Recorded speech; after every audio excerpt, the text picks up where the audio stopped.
कोटी ब्रह्मांड नायक राजाधिराज योगीराज प्रब्रह्म श्री संत सद्गुरू ब्रह्मांड नायक बाळूमामांच्या नावानं चांगलं आलसिद्धनाथांच्या नावानं चांगलं.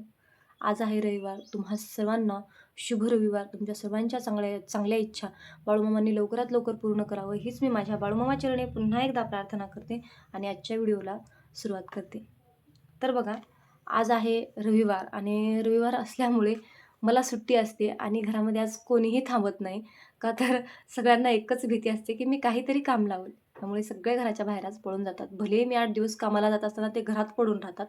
परंतु आज रविवारच्या दिवशी घरात कोणीच थांबत नाही. भलेही 1 वाजता जरी स्वयंपाक झाला तरी सगळ्यांना चालतो. पण घरात थांबत नाहीत. का तर मला उठायला बसायला जड झाल्यामुळं मी बसून कामं सगळ्यांना सांगते. त्यामुळं घरात थांबण्याची भीती ही सर्वांनाच आहे. त्यामुळे सगळे निघून गेले. गेले तर गेले. मी पण एक छान तुमच्यासाठी भक्तिमय सेवेचा व्हिडिओ घेऊन आलेली आहे. तर बघा, हे आहे बाळूमामा विजय ग्रंथ. तर या बाळूमामा विजय ग्रंथाची मी सेवा कशी करते आणि जेव्हापासून मी या सेवा करायला सुरुवात केली तेव्हापासून खूप मोठा अनुभव मला मामांच्या सेवेचा आला. तर बघा, मला जेव्हा कधी वेळ मिळतो तेव्हा मी हे पुस्तक वाचायला घेतलं. ज्यावेळेस मी कामावर जाते त्यावेळेस मला 5-10 मिनिटं वेळ मिळतो तेव्हा मी हे पुस्तक वाचायला घेतलं, बाळूमामा विजय ग्रंथाचं. जर या ग्रंथाची नित्यसेवा तुम्हाला करायची असेल तर या या ग्रंथातील 2-2 अध्याय तुम्हाला वाचायचे असतात आणि त्यालाच मामांची नित्यसेवा म्हणतात. परंतु मला 2-2 अध्याय इतके तरी वाचायला वेळ मिळत नाही. कधी मला 3 अध्याय वाचणं होतात तर कधी मला 1च अध्याय वाचणं होतं. म्हणून माझं कंपल्सरी असं नाही की मला मामांची नित्यसेवाच करायला मिळते. म्हणून मला जसा वेळ मिळेल, कधी माझे 2 अध्याय वाचायचे होतात, कधी 3 होतात, तर कधी अर्धाच अध्याय वाचायचा होता. म्हणून माझं नियमित असं काहीच नाही, कन्फर्म असं ठरलेलं असं काहीच नाही. ते पूर्णपणे कामावर डिपेंड आहे आणि काम नसल्यास ते वेळेवर डिपेंड आहे.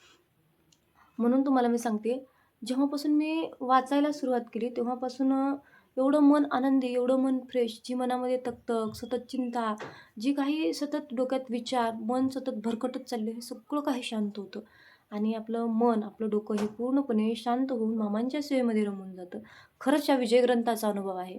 बघा, मी गेल्या काही संदेशामध्ये तुम्हाला एक मामांची कथा 1, मामांची कथा 2 असे म्हणून मी तुम्हाला व्हिडिओ टाकलेले होते.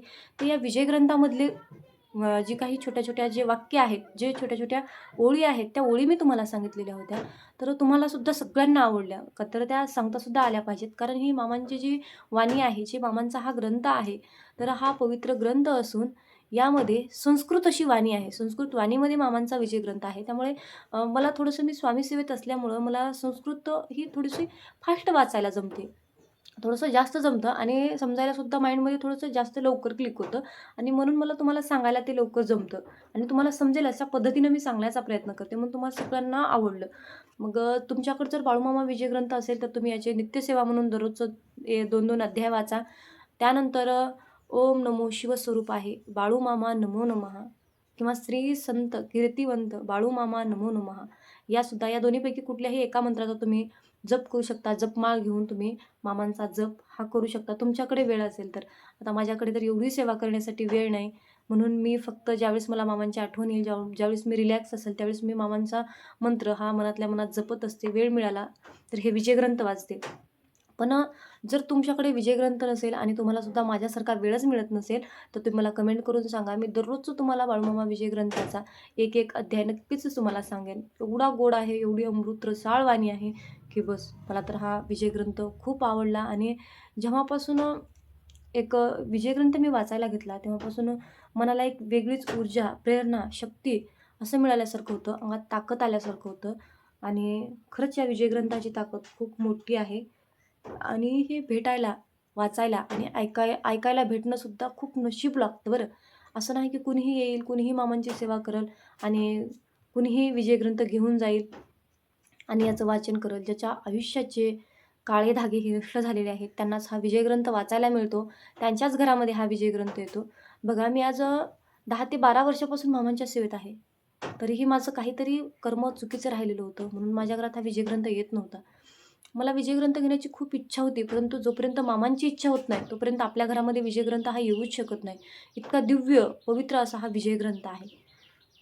हा ग्रंथ येऊन माझ्या घरामध्ये 1 वर्ष झाले. तरीही मला माझं वाचण्याचं मन होत नव्हतं किंवा याचं पारायण करायचं माझं मन होत नव्हतं किंवा याकडे माझं कसलंही लक्ष जात नव्हतं. परंतु गेले काही दिवस असं झालं, की मला बाळूमामा विजय ग्रंथ वाचण्याचा खूप मोह झाला मी ज्यावेळेस काम करत नव्हते त्यावेळेस मी याकडे बघतसुद्धा नव्हते. परंतु आता मी एवढं काम करून मला 5 मिनिटसुद्धा स्वतःसाठी वेळ मिळत नाही. तरी मी त्यातील 5 मिनिट काढून जर मी मामांचा विजय ग्रंथ वाचत असेल, तर सो ही मामांचीच इच्छा म्हणावी लागेल.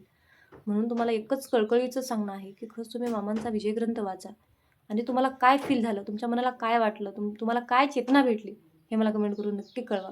तर पुन्हा भेटू नवीन अशाच एका व्हिडिओसोबत, माहितीसोबत. तोपर्यंत श्री स्वामी समर्थ आणि जय बाळूमामा.